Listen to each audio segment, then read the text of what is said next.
welcome back to my YouTube channel. If you are new to my channel, you can expect to see all sorts of lifestyle videos, including reviews on baby products, a day in the life videos, weekly vlogs, mum debates on hot mum topics, and so much more. So please don't forget to subscribe when you are done.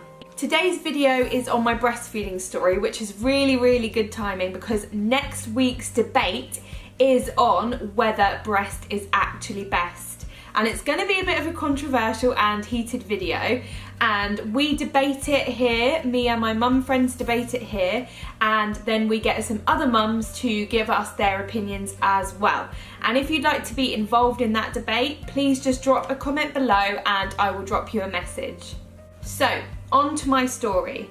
Now, my breastfeeding story was a tricky one. I had a very tough time breastfeeding, and I know there are so many other mums out there that have had some of the problems that I've had as well. A lot of mums really struggle with breastfeeding, and I feel like there's just so much pressure out there at the moment to breastfeed, and when mums aren't able to do it for whatever reason, they feel like they failed their baby, or they feel like they failed themselves, or their body is failing them. And I just wanted to start off by saying that you are not a failure. It is so freaking hard to breastfeed, so hard. And you think it should be this natural thing that just comes naturally and it just happens, but no, it is not like that at all. You have to work at it. You have to really work, and even then, sometimes it's just not possible. So don't beat yourself up, don't be hard on yourself. If you can't do it, a fed baby is best. As long as your baby is fed and happy, it does not matter, and you are not failing them at all. As you can see, I am super passionate about this topic, and that is because I had so many struggles with breastfeeding, and yet I still felt pressurised by the media and by the health visitors to continue breastfeeding, even though it was making me absolutely miserable and it was making my baby unhappy too. So I did carry on pumping for a little while, and I got the most amazing breast pump, and I'll pop the link below of where you can get that from, and was able to continue providing my baby with breast milk even though I wasn't directly breastfeeding. So that did keep my breastfeeding story going a little bit longer, but then I decided it was time to stop altogether.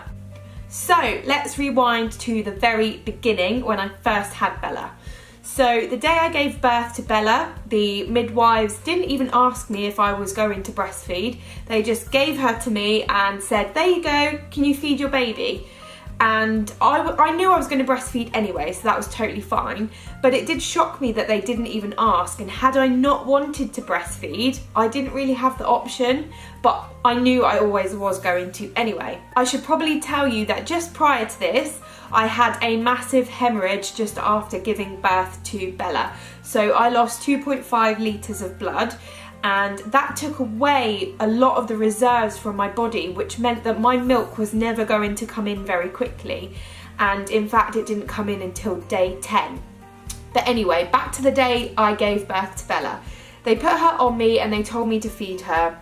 She latched on straight away, but she only fed for about 3 minutes, and the midwife said that was totally fine because she was so new, she was just getting used to it, and she had a very tiny tummy, so she didn't need much milk anyway. So that was fine, that was the first feed done.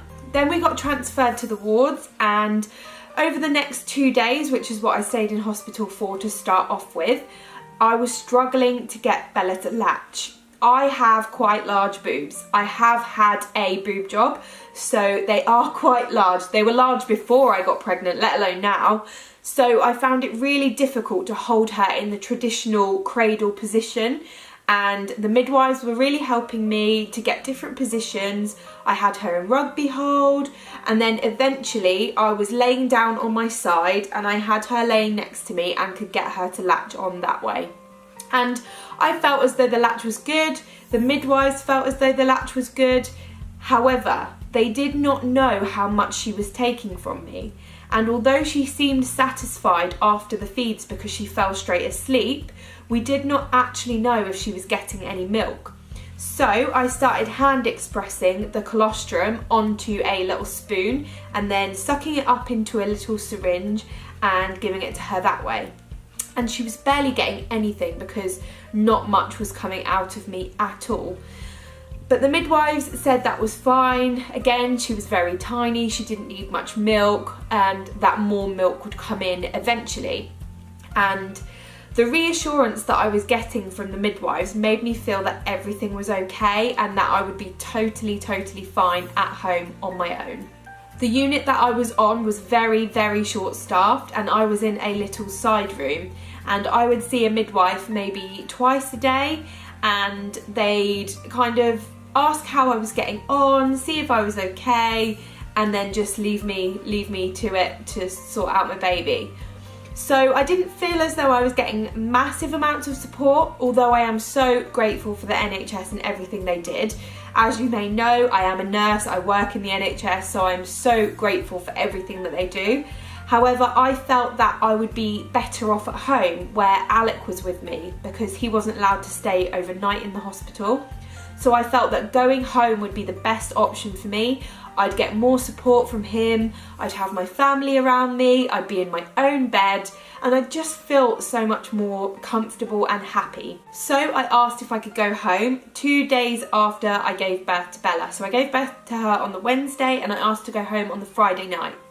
We were discharged Friday night, still struggling a little bit with latching. I felt comfortable getting her latched on my side, but I couldn't manage any other positions at the time.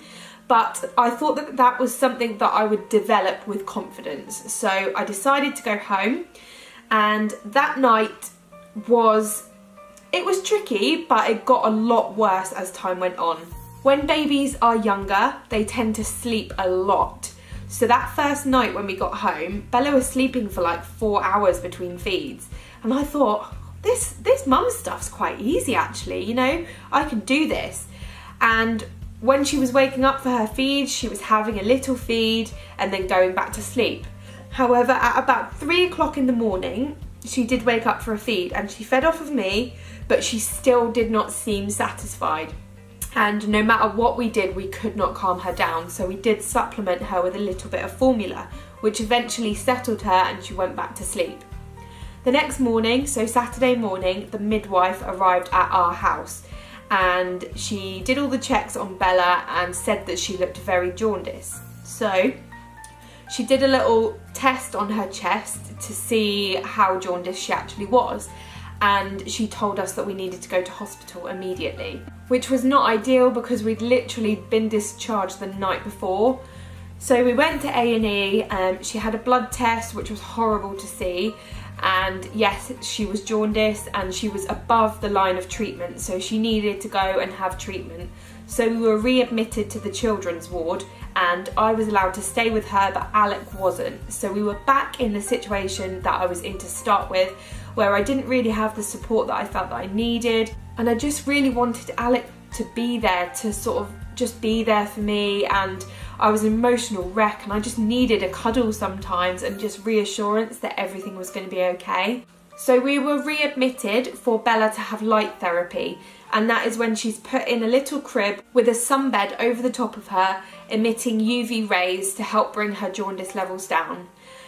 That was the most horrible thing I've ever had to see in her life. She absolutely hated she had to wear a little eye mask, which she absolutely hated. I wasn't allowed to cuddle her, and I just remember that first night that I got there and I was on my own. Alec had gone home to get some stuff because obviously I didn't know I was staying in, so he'd gone to get some stuff for me and Bella, and the UV light was on and I had to put her eye mask on. She was naked, had to put her in her crib and leave her. And no matter how much she cried, I wasn't allowed to take her out because taking her out would then slow the treatment process down. And if you don't treat jaundice, babies end up having a full blood transfusion.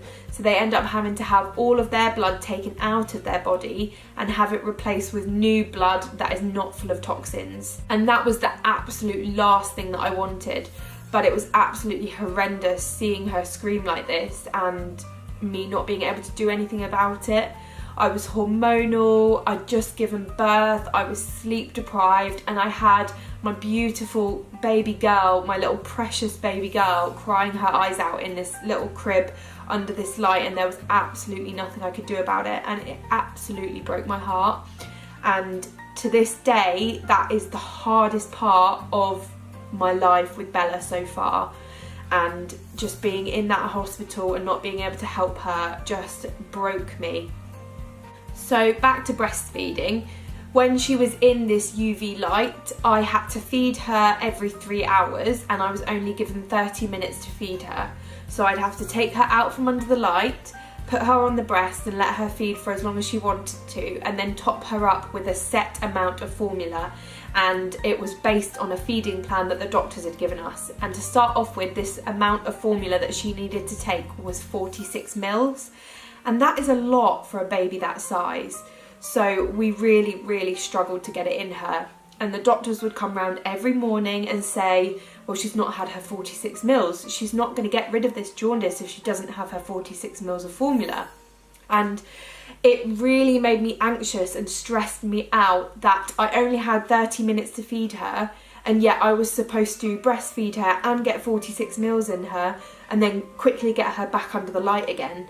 And it was just so stressful, and the thought of not getting rid of her jaundice and her having to have a blood transfusion scared the life out of me. So that was a real struggle for me.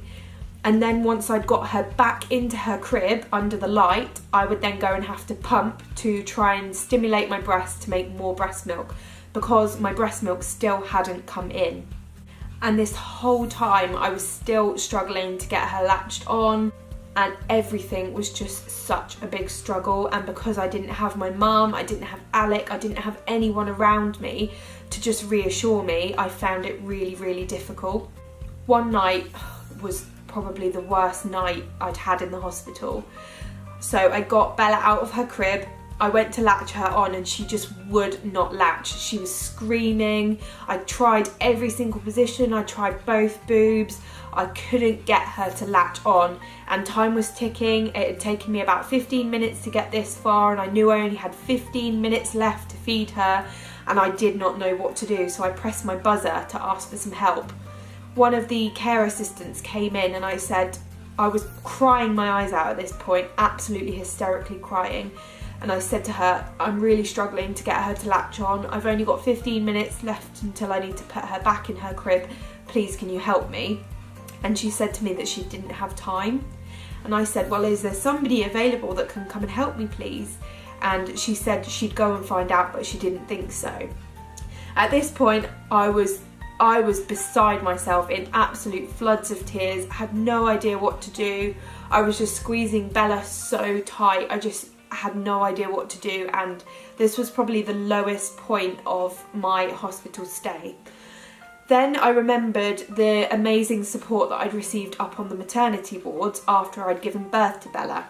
So I gave them a ring, and I was crying my eyes out on the phone, and I just said to them, I'm down on one of the children's wards, I'm really struggling with breastfeeding, and I know that you have breastfeeding professionals up there.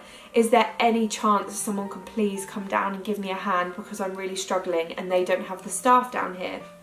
Thankfully, a lovely lady turned up, and she helped me to latch Bella on. She gave me some nipple shields to help with the latching as well, and she sat with me until I'd fed Bella.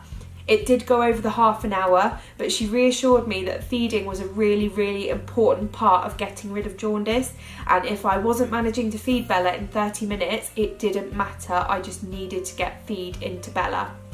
So I breastfed her, I got the full 46 mils into her, and I put her back into her crib, and I felt so much better about the whole situation. I also felt empowered because I was able to ask for help, and that I'd got the help that I needed. So the following day I spoke to one of the nurses on the ward, and I said that I'd like to speak to the infant feeding specialist, and I'd heard that she was really good, so I really wanted to speak to her and get some help and advice.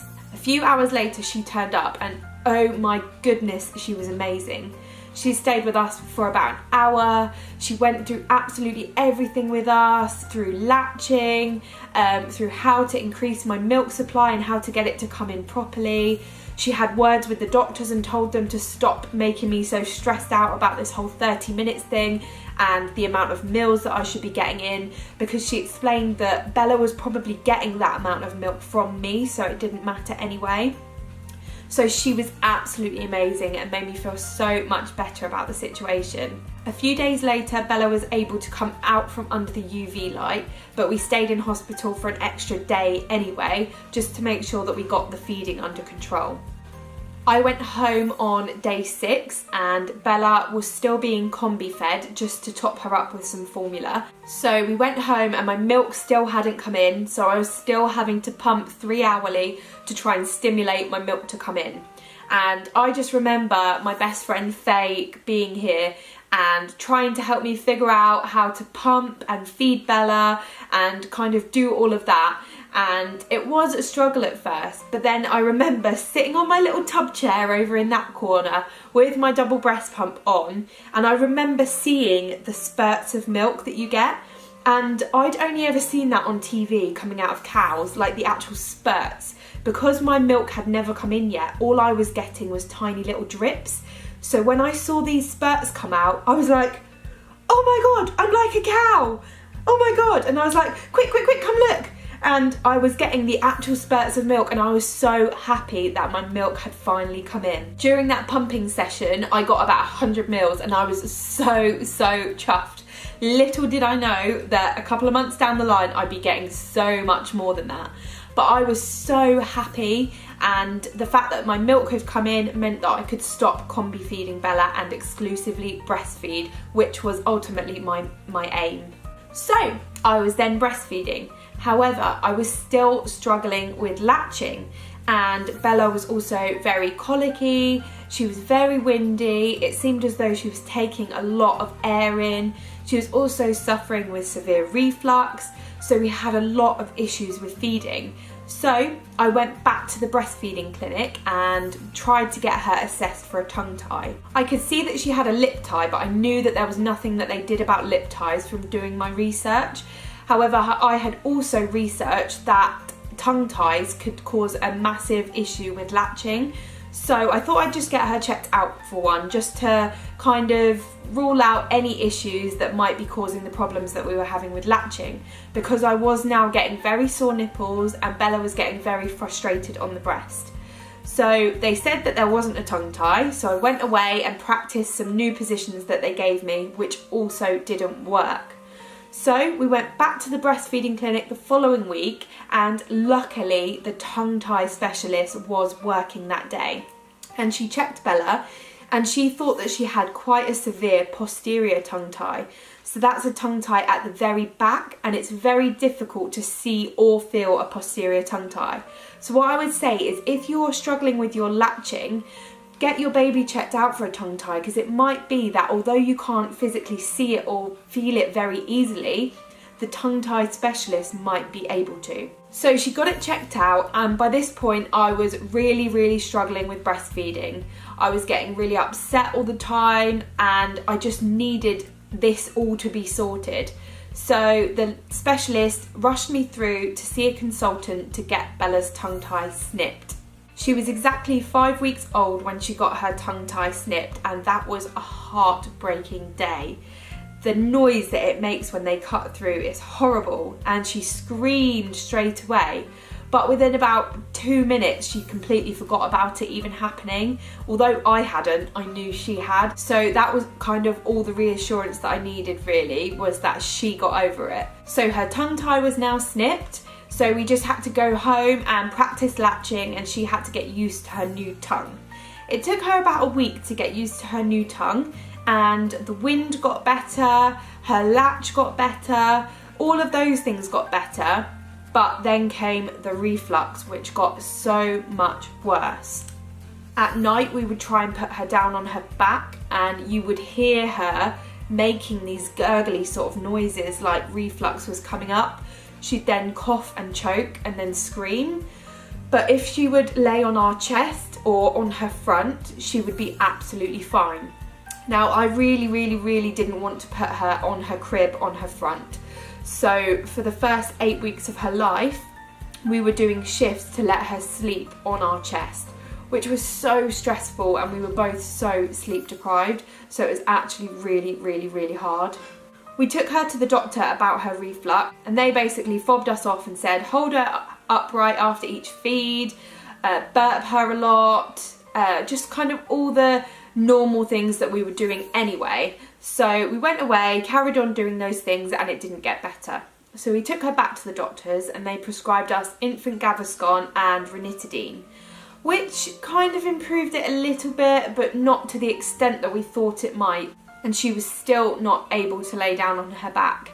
And also at every single feed, she would take a little bit of milk and then obviously get some reflux and cough and choke. I got assessed for whether I had a fast letdown, and that wasn't the issue. So the health visitors and the midwives all said that it was down to the reflux, so we really needed to get on top of it. But we were struggling, and none of the medications were working, none of the sort of practical things were working, so we did not know what to do. And then we were recommended by somebody to try a cranial osteopath. And this is someone who kind of feels around the baby's body, starts with their head, loosens off any tightness or knots that they might have had from a traumatic birth. Because although my birth wasn't traumatic in that I didn't have to have forceps or anything like that, it was a very long labour but then a fast birth, and I did have a hemorrhage and I did have a 2nd-degree tear, so it was all a bit traumatic for her in that she came out very quickly. So we went to see the cranial osteopath, and after the first session Bella was surprisingly a lot better. And we didn't know if it was that or that she'd grown out of some of the reflux issues that she'd had initially. So we left it at that for a little bit, and she did seem to get a little bit better. However, then she got a bit worse. So we took her back to the doctors, and she was diagnosed with a cow's milk protein allergy. And to be honest with you, I was sceptical. I didn't think that she had this because the only symptom that she had was reflux. She didn't have the nasty rashes that you can get. She didn't have nasty nappies or mucousy nappies. She didn't seem to have a bad tummy. So the only thing she had was reflux. However, I went with what the doctors said, and I cut dairy out of my diet for 6 weeks. And we didn't really see a massive improvement. I got to the 6-week mark and there wasn't a huge improvement, so I decided to put dairy back into my diet, and nothing changed whatsoever. She didn't get any better, but she didn't get any worse. So we knew that it wasn't a cow's milk protein allergy. So now we didn't really know where to go. We thought back to our first session with the cranial osteopath, and we saw that it did make a difference the first time round, so we took her back there. And oh my goodness, it was like we brought a new baby home with us. The cranial osteopath said that Bella had some tightness down her right hand side. In between her rib cage there are muscles in there called intercostal muscles, and she said that a lot of those were quite tight and that a lot of those were interlinked with her diaphragm, which subsequently meant that she had a really tight diaphragm, which was then causing her to have hiccups all the time, and it was causing the reflux. So we brought home this new baby. She was able to lie on her back, she was feeding properly, and everything seemed to be perfect. So for the next 2 months, she was breastfeeding perfectly, her latch was working well, I was able to breastfeed her in the normal cradle position because she was able to latch on in that position, and everything was absolutely amazing. So I was breastfeeding her, and I was also pumping regularly as well so that I could get a freezer stash, and I eventually, with the help of my amazing Milk Genie pump, was able to build up a stash of 150 ounces of breast milk, which was supposed to be for emergencies and for days when I'd go out and leave her with family members. However, little did I know that I'd be needing that freezer stash sooner than I thought. We had also gotten into a routine of giving Bella a bottle of express milk at her pre-bedtime feed, which was around 7 p.m, because Bella needed her medication to be given to her in a bottle, and so we'd have to give her a bottle anyway. So by this point, the reflux was fixed, the tongue tie was fixed, which meant that the latch was fixed. I was able to breastfeed Bella in the normal cradle position, which made me so much more confident when breastfeeding out in public, because I didn't have to tackle the old rugby hold out in public, which would be so awkward. Everything seemed to be going so well, and for about 2.5 months everything did go so well. She was feeding perfectly, we were both so happy, but then I let my food and water intake slip a little bit. I wasn't eating enough, I wasn't drinking enough, and my supply took a massive hit. I was pumping regularly, I was power pumping, I was doing all of the other things to try and increase my supply without really noticing that it was because I wasn't eating or drinking enough that my supply had dropped so much. Then I went on holiday with my in-laws and Alec, and we were eating out, we were eating fry-ups for breakfast, everyone was making sure that I was drinking plenty of water. Then all of a sudden my supply just exploded. I was leaking everywhere, and I hadn't taken breast pads with me because I'd stopped leaking a few weeks ago, and I was trying to think why this had happened, and all I could put it down to was firstly the fact that I was eating and drinking more, but also I wasn't very stressed because everybody was taking Bella for me, there were people around that were supporting me, I was getting a bit more sleep. So the combination of eating more, drinking more, and the lack of stress helped my supply to increase. Then things started to go downhill when Bella hit about 4 months. She started to cluster feed again, so I knew she was going through a growth spurt.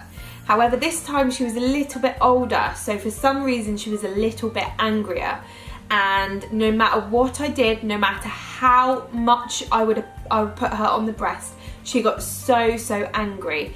And she would scream and cry, and every time I tried to latch her on, she would scream.